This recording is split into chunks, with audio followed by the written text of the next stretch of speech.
මල්වඩම් අවමගුල් පෙරහැරවල් නොමැතිව නන්දන ගුණතිලකගේ දේහය නිහඬවම වෛද්‍ය විද්‍යාලයට අවසන් මොහොතේ සජිත් උදව් කරලා මෙන්න සිදු වූ සියල්ල.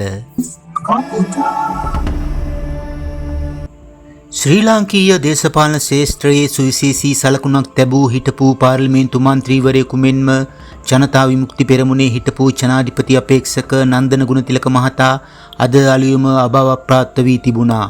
කලක් තිස්සේ පැවති රෝගී තත්ත්වයක් හේතුවෙන් රාගම ශික්ෂණ රෝහලේ නේවාසිකව ප්‍රතිකාර ලැබමින් සිටියේ මහතා මිය යන විට 63 වන වියේ පසු වූවා.